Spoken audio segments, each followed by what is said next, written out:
Бүгдээрээ сайн байцгаана уу chill guys. Өнөөдөр chillax сувгана та бүхэндээ Man in Black буюу харах хувцаснуудынхаа 2 дугаар ангийг ярьж өгье.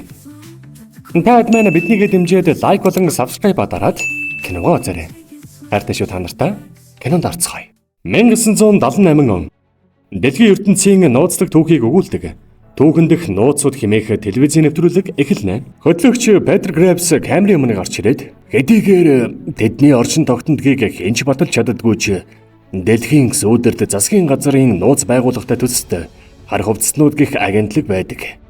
Тэд галактикийн өнцөг булан бүрээс ирсэн хар гаргийнхнаас хүн төрлөختнийг хамгаалж дэлхийн энх тайвны төлөө нууцаар ажилладаг.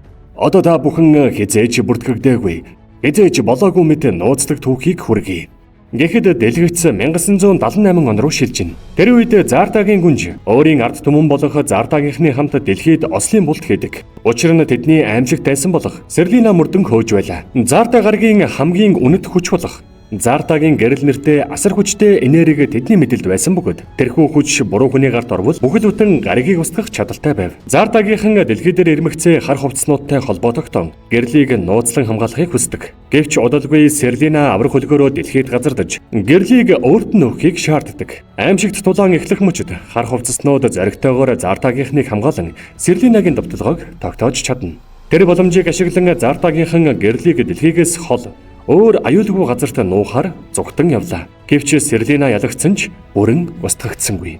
Би эргэж ирнэ. Замд минь таарсан ямар ч гаригийг устгаж тэр гэрлийг олж авахд болно. Хэмээн сүрдүүлээд сансар руу явлаа. Үйл явдал дуусахад дэлгэц дахин телевизийн студи руу шилжинэ. Хөтлөгч Peter Graves намуухан дуугаар түүнээс хойш юу болсон талаар хинч мэддэггүй. Гэвч хүн төрлөختөн дахин нэг удаа үл үзэгдэх хамгаалагчдынхаа ачаар аврагдсан юм. Тэд бол хар хувцаснууд гэж хэлдэг. Серлина галактик гариг бүрийг устгахсаар дэлхий рүү чиглэн ирлээ.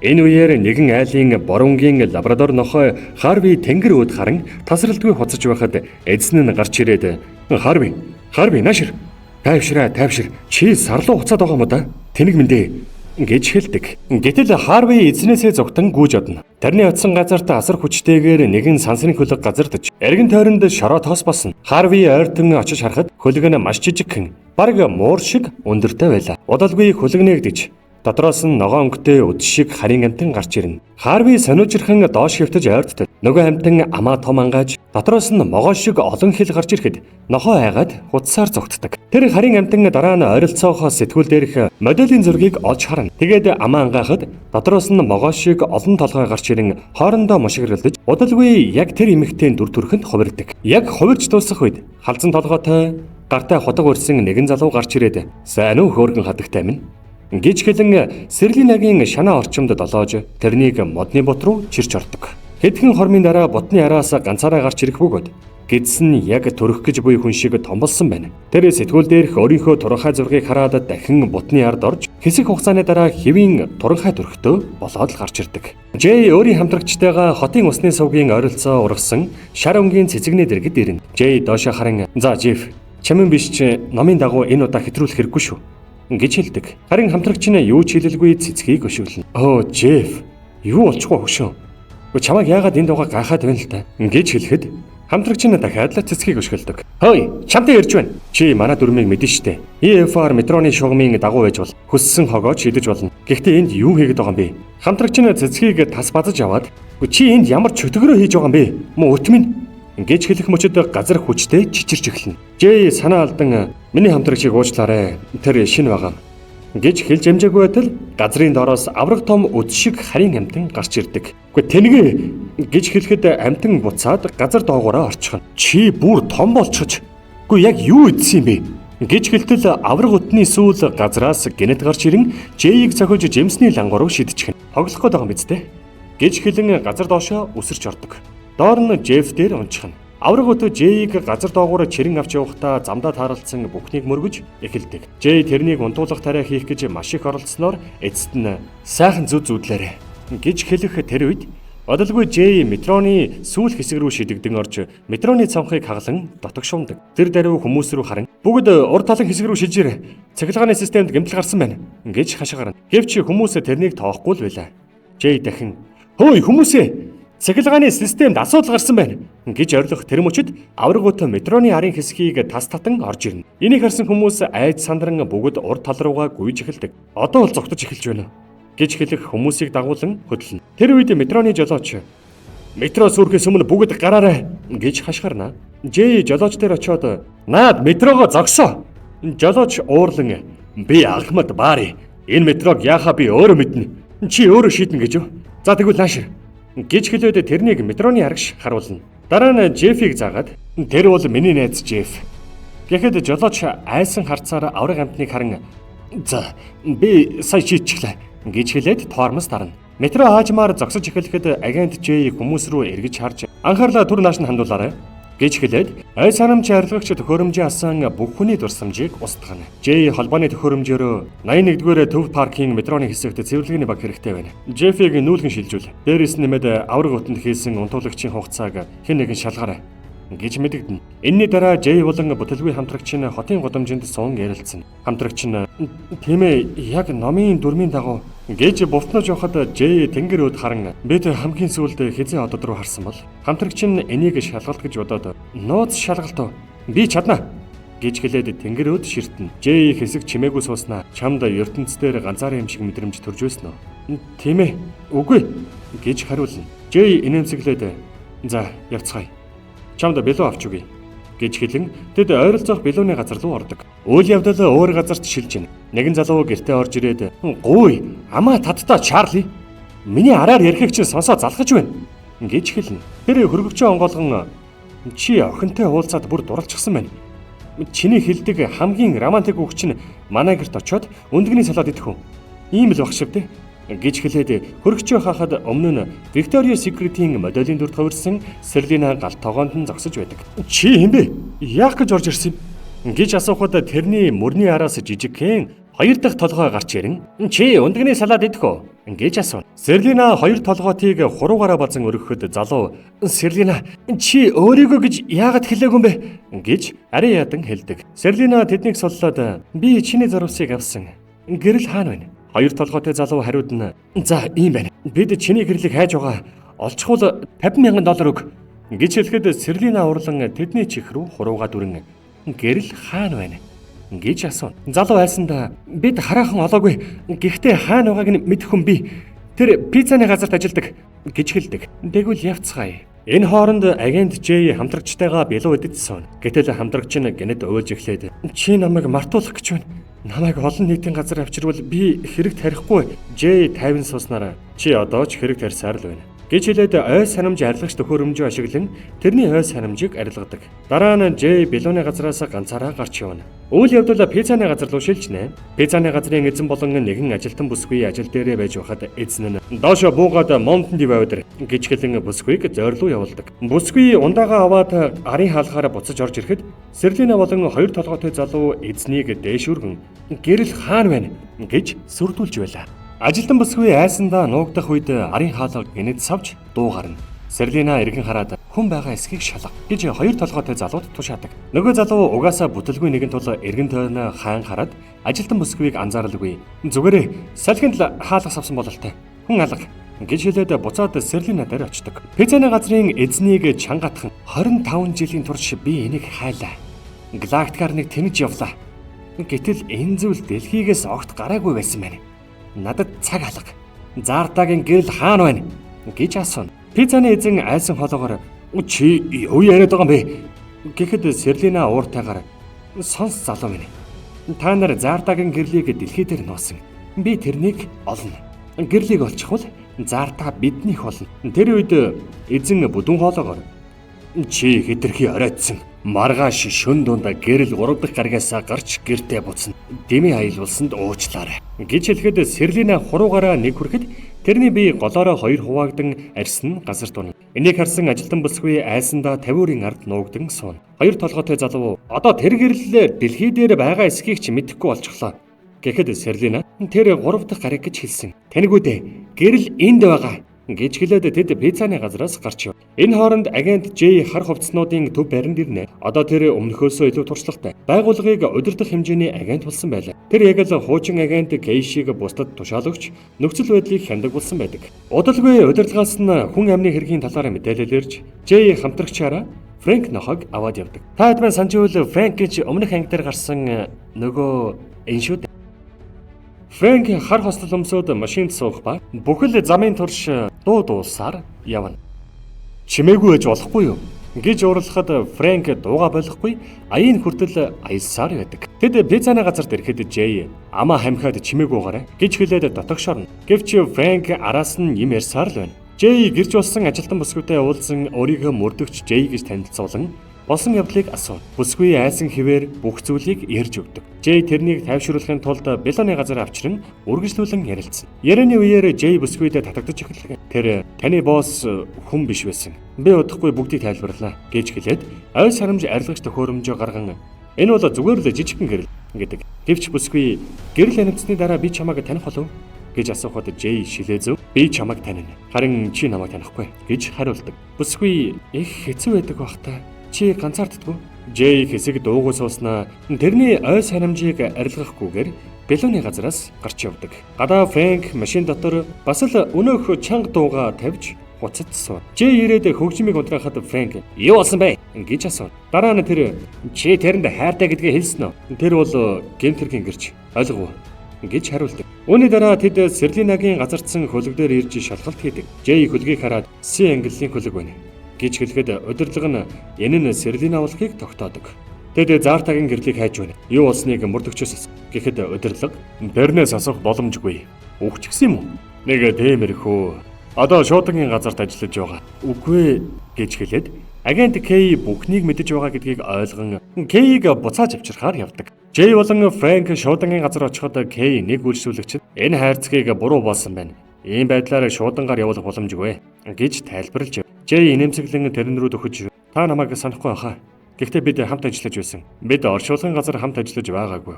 Чамд юу хэрэгтэй юм гэж асуув. Та дэлхийд дээрх харийнхныг хяндаг нууц байгууллагын хүн байсан. Бидэнд асуудал тулгарсан. Таны тусламж хэрэгтэй байна гэж хэлэхэд K итгэсэнгүй. Үнэгүй мэдрэлийн үзлэг хийдэг газар байдаг юм. Чи тийшээ очиод үзүүлсэн дээр хаад гэж хэлээд дараагийн үйлчлүүлэгчээ дуудана. J дараагийн үйлчлүүлэгч болох бяцхан охиныг дүр буцаагаад K-тэй дахин ярилцахыг оролдоно. Надад чамтай ярих юм алгаа эндээс яв гэж хэлээд арын өрөөл үгээ хардаг. Араас нь орж ирэхэд агент K хэн ингэж ярьдаг юм бэ гэж дургуйтсан хэлнэ. J шуудангийн ажилтан залуу руу харан төхөөрөмжөөрөө царайг уншуулж ямар гаргийн хүн болохыг мэдэж аваад тэрнтэй харин хэллээр ярьж эхэл. Энийг харсан K гайхан зогсож үлддэг. Ард байсан хачин үстэй этгээд төрхтэй шуудангийн ажилчид бүгд гайхан. Бодолгүй тэдний зарим нь өөрсдийн жинхэнэ харийн төрхөө ил гаргаж эхэлдэг. Тэр мөчид K олон жилийн турш энгийн хүмүүс биш.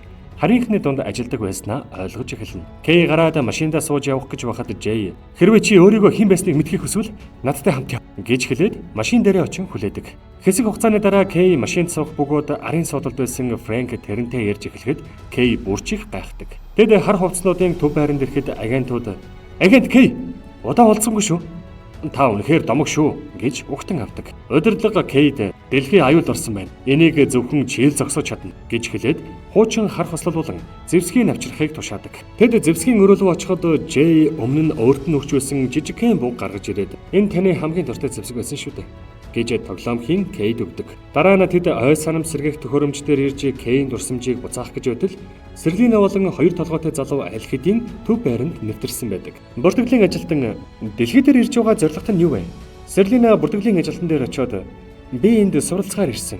Намайг дотор хувцсны модель болох авьяастай гэж хэлсэн. Гэж хэлэн бие үзүүлэхэд хоёр толгойтой залуу ухаан алдан хүмүүсийн анхаарлыг сарниулна. Жижиг толгой нь туслаарай ухаан алдчихлаа хэмээн хиймэл амьсгал хийж байхад Серлина маш хурдан хөдөлж тэмдрүүлүүдээр агентуудыг довтлон төв байрыг эзэлж эхэлдэг. J болон K хоёр ой санам сэргээх өрөөнд байх үед халдлагын дохио дугуйч өрөө автоматар түүжигдэнэ. Тэд аврах гарцаар зугтан усны хоолоогоор урсаж хотын төв рүү гарч ирдэг. Энэ хооронд Серлина төв байрыг бүрэн эзэлж харийнхны шоронгийн хоригдлыг суллан J болон K-г барихаар явуулдаг. Фрэнк л ганцаараа баригдалгүй нуугдаж үлдсэн байдаг бөгөөд Жэй тэрнтэй холбоо барин төв байр эзэгдсэн талаар мэдээлэл авдаг. Жэй Кей хоёр машиндаа суун цаашдаа яах талаараа ярилцсан. Кей халааснасаа нэгэн хуучин зураг гаргаж ирэн ямар учиртай зураг болохыг ярилцсан явдаг. Тэд ой санамж сэргээх төхөөрөмжийн өөр хувилбар хаана байгааг хайж интернетээс асууснаар хуучны танил үнэт эдэллийн дэлгүүрийн эзэнд байгааг олж мэдээд тийш очдгоо. Дэлгүүрт орон төхөөрөмжийг асуухад эзэн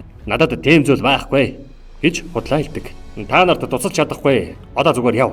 Ингэж хэлэхэд Жэй тэрний толгой дээр буутуулхан доод давхарт байгаа болохыг мэдэж авдаг. Ингээд тэд нууц өрөөлөө бууж Кейг төхөөрөмжөнд холбоно. Машин ажиллаж эхлэхэд хотын бүх гэрэл хэсэгэн зур унтарч буцаад ласан. Төхөөрөмж хүчтэй ажиллаж Кейг арга шидэхэд Жэй болон дэлгүүрийн эзэн тэрэн дээр оч. Гэтэл Кей гэнэт сэрэнгүүтээ үнэт эдэллийн эзнийг шууд буудаж унагадаг. Жэй ингээд тавтай морил. Гэхэд Кей ой санамж бүрэн сэргэж амжаагүй байсан тул за баяртай гэж хэлээд гадагш гардаг. Яг тэр үед шоронгоос суллагдсан харийн хоригдлууд дэлгүүрлүү дайрч орж ирнэ. Тэд Жэйг барьж аваад хоёр толгойтой зал. Юу анда хөшөө?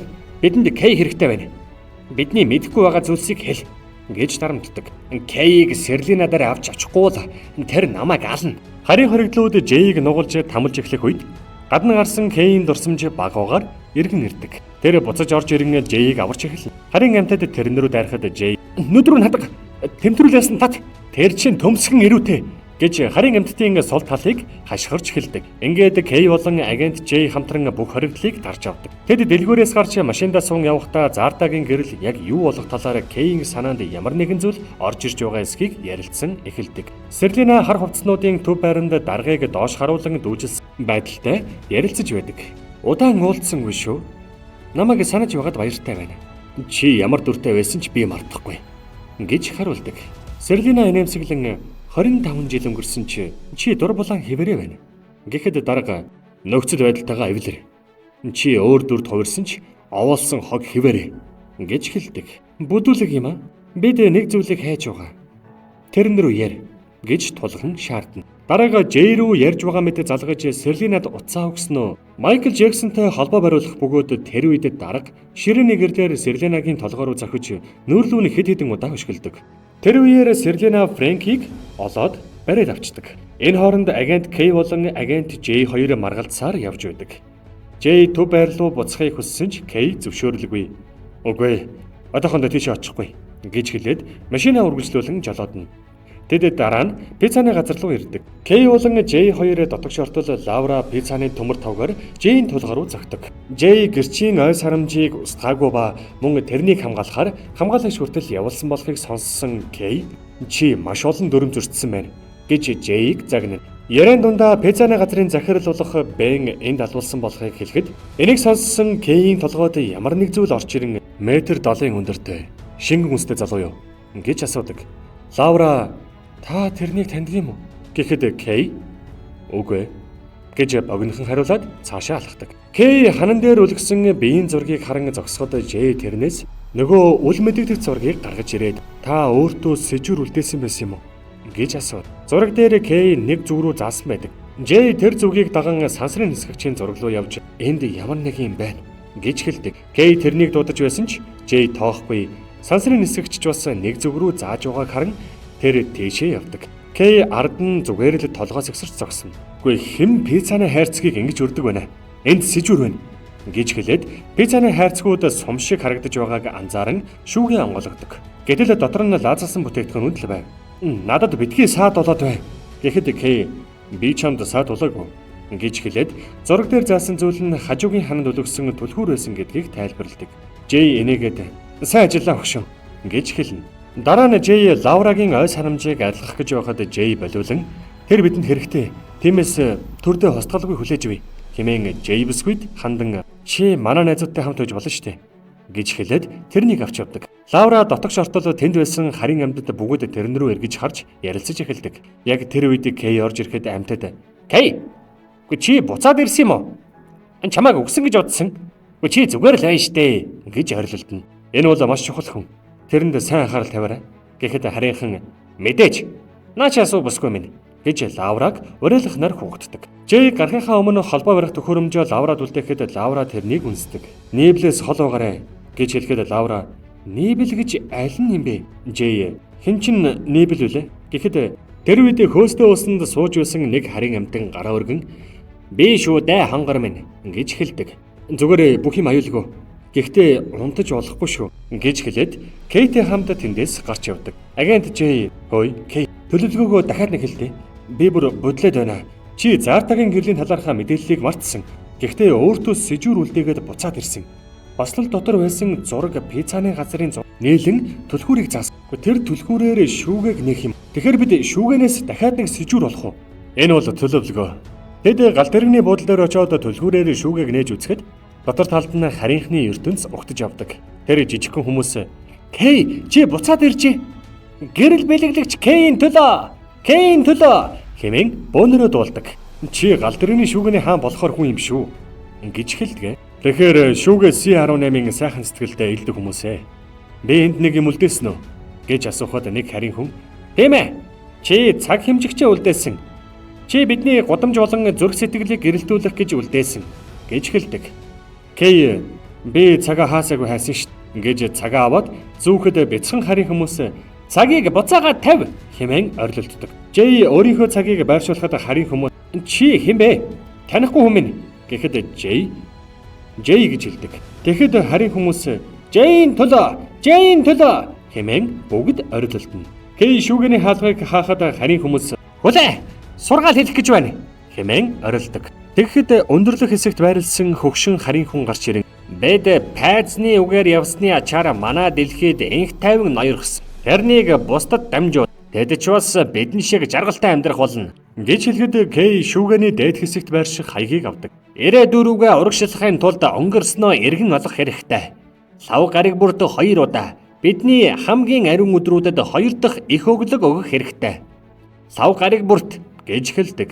"Ардаа насанд хүрэгчдийн зугаацуулах хэсэгтэй" хэмээн нэг зүгт заадаг ба тухайн хэсэг нь тэдний зугаацах газар байдаг. Жэй "Заваа юм а" гэж хэлээд шүүгэний хаалгыг хааж тэр хоёр явдаг. Гарден дээр байгаа хаягийн дагуу тэд тэр газар руу явдаг ба тухайн газарт ирээд Кей худалдагч эмэгтэйгээс "Энэ карт хүчинтэй байна уу?" гэж асуудаг.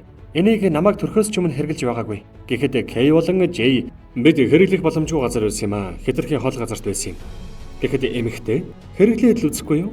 гэж хэлдэг. Кей картын талаар өөр зүйл хэлж чадах гэхэд бүсгүй картыг шалгаад "Та хизээч хуурцаг авч байгааг. Нэг удаа захиалж байсан хэдий ч хизээч тухайн хуурцгаа үзэж байгаагүй" гэж хэлдэг. Эмэгтэй арын хэсэглүүгээ "Ньютон" хэмээн хэлэхэд нүдний шилтэй залуу "0 дотор том харах унчгаж бүх юм бүглэрч гисэн болохоор шээх гэж удлаа" гэж хэлсээр кассийн гард ирэн агент Кей болон агент Жэй хоёрыг харан зогсдог. Залуу эмэгтэйгээс "Намайг хийм харсан хэвээр яваа гэж бодож байна уу?" гэхэд эмэгтэй "Тийм ээ" гэж хариулдаг. "Баяда, намайг Ньютон гэдэг. Энэ газрын эзэн. Сүүлийн үед харийнхантай таарсан уу?" хэмээн асууна. Кей "Чамд мэрэгжлийн тусламж хэрэгтэй" гэхэд эмэгтэй "Тэр тусламжаа авч байгаа чи нэг л сайжрахгүй байгаа" гэж хэлдэг. За шинэ хэрэгөө хэмээн компьютерыг хараад 27 дугаар хэсэг Зартагийн гэрэл. Үүний дараа манай хоёр Ньютоны гэрт очсон байдаг ба тэд хуурцгийг үздэг. Тухайн хуурцаг нь киноны эхэнд гарсан нэвтрүүлэг байдаг. Хуурцгийг үзэж байх зуур Кейийн ой санамж сэргэж тухайн үеийн дурсамжаа эргэн сандаг. Шөнө болж бороо орж байсан ба Серлина болон Лаура Васкес нар хамт байсан дурсамж нь санаанд орж ирдэг. Тэр үед Серлина Лаураг буудаж унагсан ба тухайн гашуун дурсамжаа эргээд л санана. Кей гэрлийг дэлхийгээс гаргаагүй. Харин дэлхий дээр нуусан гэдгийг мэдэж аваад өтөн залуусын зүг явдаг. Агент Кей болон агент Жэй нар холбогч төхөөрөмжөөр Лауратай холбогд. Лаура тэр үед өтөн залуустай орооцолдог тоглоом тоглож байдаг. "Лаура, чи бугуучаа зүүсэн байгаа юу? Гэрэлтэж байна уу?" гэж асуухад Лаура "Өмнө нь хизээч гэрэлтэж байгаагүй. Харин одоо гэрэлтэж байна" гэж хэлээд холбоогоо таслав. Үүний дараа Жэй Фрэнк рүү холбогдсон. "Фрэнк, дараагийн төлөвлөгөөрөө шилж салан тусгаарлалтыг идэхгүй болго. Бид өтөн залуус руу явж байна. Гэрлийг олчихлоо" гэж хэлдэг.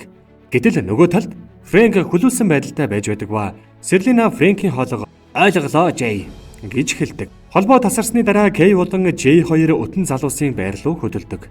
Тэднийг очиход Серлина аль хэдийн ирээд Лаураг аваад явсан байлаа. Өтөн залуус "Хоёр толгойтой залуу бас нэг эмэгтэй аваад явсан" гэж хэлдэг. Кей "Бугууч тэдэнд байна. Одоо 39 минут үлдсэн. Та нараа өөрсдөө очрол" хэмээн гараад явдаг. Гэвч өтөн залуус тэднийг даган хамт гардаг. Тэндээс гарч явахдаа Жэй Серлина бугуувчиг авсан Лаураг яах гэж байгаа юм бол ингэж асуухад Кей бас би тэдэнд хэрэгтэй. Ингэж хэлнэ. Дүрмд юу гэж заасан байдаг вүлээ?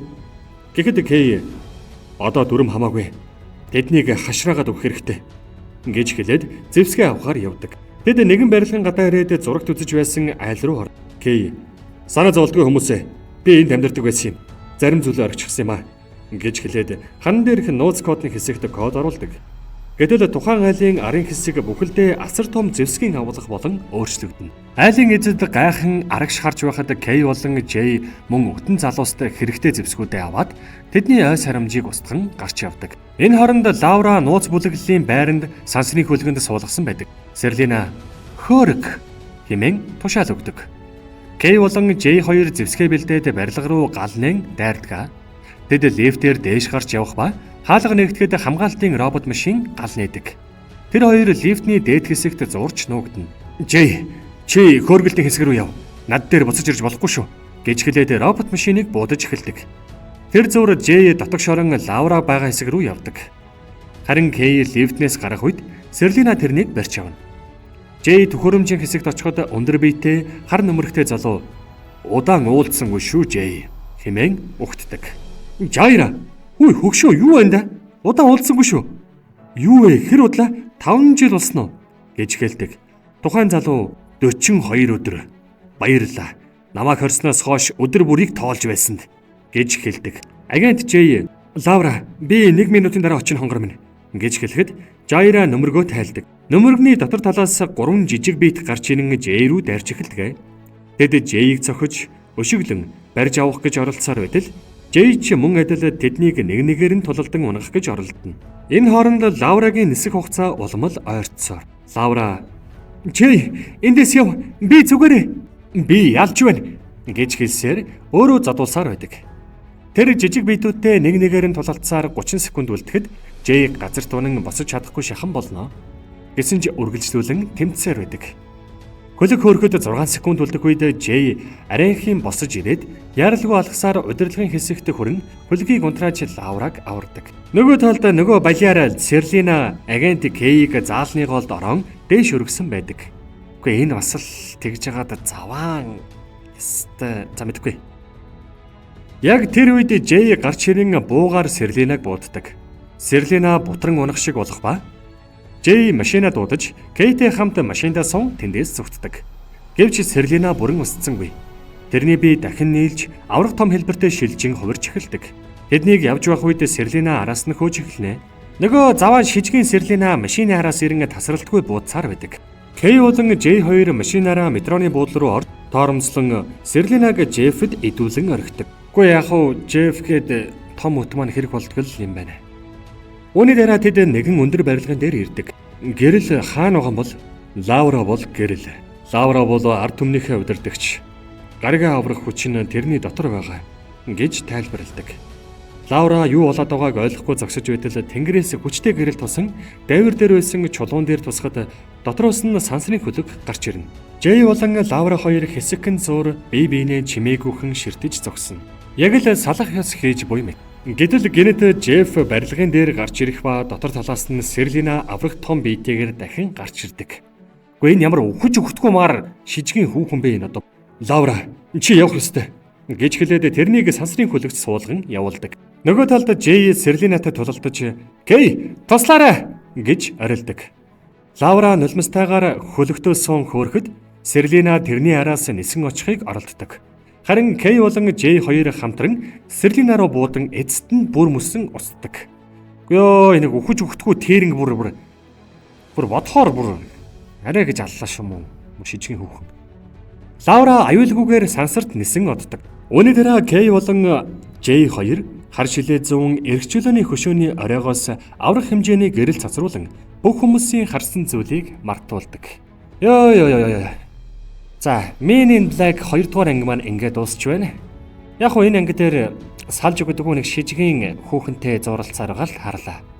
3 дугаар ангийг үзэхийг хүсвэл лайк болон subscribe дараарай. Chillax сууг байла. Chill guys минь баяртай.